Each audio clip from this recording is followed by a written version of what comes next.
سڵاو لە بینەران و بیسەرانی خۆشەویست، وەکو ڕێکخراوی داکۆک هەستان بە ئەنجامدانی چالاکیەک لە بەرواری 15 دەی 2025 بۆ یادکردنەوەی خیانەتی 16 ئۆکتۆبەری ساڵی 2017 و ئێستاش دەچینە لای چەند هاوڵاتیەک بۆ وەرگرتنی چەند لێدوانێک. ئەمڕۆ 15 ئۆکتۆبەر لە شارە جوانەکەی لیدز بەندە وەک سەرپەرشتیاری ئەنجومەنی لیدزی ڕێکخراوی داکۆک هەستاین بە چالاکیێکی گەورەی خۆپیشاندان لێرە بۆ دووبارە سەرکۆنەکردنی کارەساتە گەورەکەی 16 ئۆکتۆبەری ساڵی 2017. وەکو دیارە 16 ئۆکتۆبەری 2017 پەڵێکی ڕەشە بە نێوچەوانی یەکێتی و پارتیەوە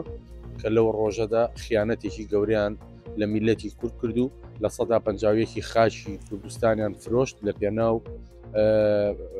پلە و پۆست و پارە. ئێمە لێرەوە دەمانەیە پامێ بگەێنین بەنەوەی نوێی تازەی پێگەشتوی هەرێمی کوردستان کە هیچتر لەوە خۆش نەبن. ڕۆژێک دێت ئێوە دەکەن بۆ ئامانجا بەرپرسان و گەندەڵکارانی یەکێتی و پارتی دەدەن بە دادگا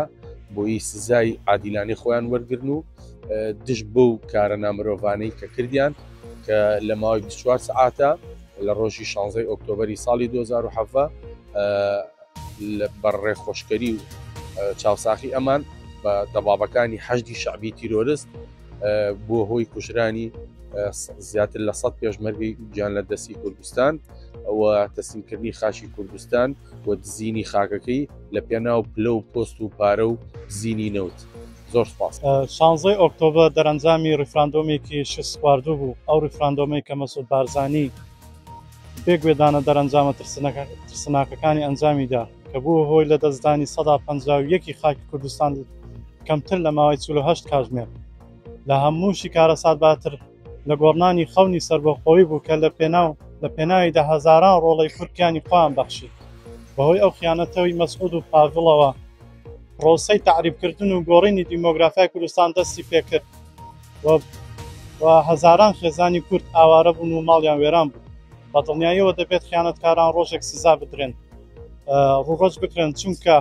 ئەو تاوانە گەورەیە جێگای قبول نییە و جێگای لێخۆشبوون نییە. دەستان خۆش. زۆر سپاس. خیانەتی 16 ئۆکتۆبەری ساڵی 2017 برینێکی لەسەر دڵی هەموو تاکێکی کورد بەجێهێش کە تا ئەم داقا ئەم برینە خوێنی لێ دەسۆڕێ و ساڕێژ نەبووە و دڵنیا بن ئەو برینە و با بە پرسە گەندەڵەکانی کوردستان دڵنیا بن کاتێک ئەو برینە ساڕێژ دەبێت کە ئێوە دەدرێن بە دادگا و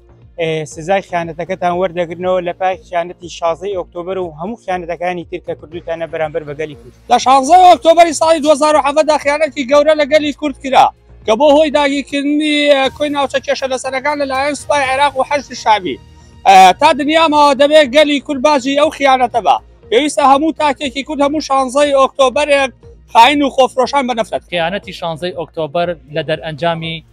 بڕیارە سەقەت و هەڵەکانی یەکێتی و پارتیەوە بوو کە لە 151 خاکی هەرێمی کوردستانمان لەدەستدا و پێشکەشی حەشدی شعبی عێراقیان کرد. لە 16 ئۆکتۆبەری ساڵی 2017 خیانەتی گەورە لە گەلی کورد کرا کە بۆیە هۆی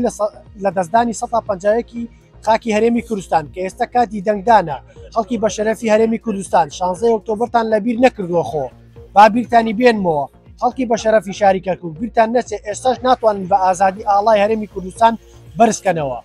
سەرشۆڕی بۆ حەشدی شعبی بۆ هێزی یەکێتی و پارتی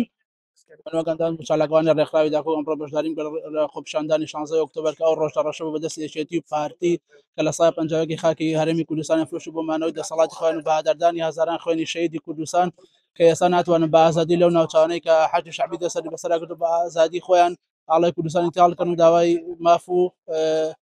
دەستخۆش. خیانەتی 16 ئۆکتۆبەر خیانەتێکی لەبیر نەکراوە. ئەو ڕۆژە یەکێتی و پارتی بە بەرچاوی گەلی کورد و جیهانەوە خیانەتیان لە خوێنی پێشمەرگە و گەلی کوردستان و کەرکووک و خوێنی شەیدان کرد. ئەو خیانەتەکە هەرگیز لەبیر ناکرێت. بە وڵات جێگەی داخ و شەرمەزاریە بۆ دەسەڵاتی کوردی کە بەداخەوە ئەمڕۆ بۆ جارێکی تر ئێمەی ناچار کردوەوە بە هاتنەوەمان بۆ سەرشەقام بە مەبەستی یادکردنەوەیەک لە خیانەتی 16 ئۆکتۆبەر ئەو ڕۆژەی کە لە 151 خاکی کوردستان تەسلیم بە هێزەکانی حەشدی شعبی کرا لەلایەن سەرانی کوردەوە یان باشتر بڵێم لەلایەن هەموو ئەو ساختەچیانەی کە بەردەوام فشەفشی کوردایەتی بەسەر خەڵکەوە دەکەن و هەمیشە لەژێر کۆمەڵێک دروشم و شیعاری پارێزگاریکردن لە خاک و لە نیشتیمان و پیرۆزی ئاڵا و خوێنی شەهیدان و فرەدانی کۆمەڵێک لەو جۆرە دروشمە باق و بریقانە بەداخەوە کە دەتوانم بڵێم و هەم زۆر جارەمە وەکو بابەتێکی عەتفی بەکاردێنەوە بەڕاستی بۆ داپۆشینی شکستەکانیان 16 ئۆکتۆبەر برینێکی تاڵە لە مێژووی گەلەکەمان ناوپاشی بەرامبەر خاک و گەلی پێشمەرگە کرا خیانەتێک بوو لە ئەنجام تا کەرکووک زۆر ناوچەی کوردستان کەوت نەژێر دەسەڵاتی لای میلیشیا و خۆسەپێن بۆ مانەوەی دەسەڵاتی خۆیان ئێستا تێیدا سەدان کورد و هەزاران کەس ئاوارە بوون ئێستا چیش کەسێ ناتوانێت ئاڵای کوردستان لە شاری کەرکووکا بەرز بکاتەوە ئێستا ئێمە کە لە یادی 16 ئۆکتۆبەری 2025ین حیزبە سیاسیەکانی هەرێمی کوردستان و دەسەڵات و توانای ئەوەیان نییە کە بتوانن بە باشی بانگەشەی هەڵبژاردننی خۆیان بکەن لە سنووری ناوچەدا ڕێنەوەکان و بە تایبەتی شاری کەرکووک کەواتە ئێستا خەڵکی بێتاوانی وەک ئێمە چۆن ئەتوانن بە ئازادی بژین کاتێ ئەوان ئەم ئەنجامە نەزان من وەکو ئەندامی ڕێکخراوی داکۆک بەشداریم کرد لە خۆپیشاندانێک کە یادی 16 ئۆکتۆبەر مان کردەوە لە شاری لیدز کە پارتی یەکێتی لەم ڕۆژەدا لە 151 خاکی کوردستانیان یا بەدەستەوە کە پەڵەیەکی ڕەشە بە ناوچوانیانەوە 16 ئۆکتۆبەر برینێکی تاڵە لە مێژووی گەلەکەمان ناپاکی بەرامبەر خاک و گەل و پێشمەرگە کرا خیانەتێک بوو لە ئەنجامدا کەرکووک و زۆر ناوچەی کوردستانی کەوت دێ دەسەڵاتی میلیشیا و خۆسەپێن تێیدا سەدان کورد کوژران و هەزاران کەس ئاوارە بوون دیسانەوە خیانەتی 16 ئۆکتۆبەر بەڕاستی جێگای داخە نزیکی 7 ساڵ تێپەڕیوە بەسەر ئەم خیانەتە گەورەیە هەتاوەکو ئەم دەقەیەش هیچ کەسێک دادگایی نەکراوە لەسەر ڕووداوەکانی 16 ئۆکتۆبەر و کوژرانی زیاد لە 100 هاوڵاتی و واروەها پێشمەرگە و هێزی چەکدار لە ئێستاە حیزبە کوردیەکان لە شاری کەرکووک پێویستیان بە وەرگرتنی مۆڵەتە لە عەسایبی ئەهلی حەق و میلیشیاکانی حەشدی شەعبی و هێزە عێراقیەکانی کە لە کەرکووک نیشتەجێ بوونە کە شوێنیان ئەوێ نییە بەڕاستی جێگای داخە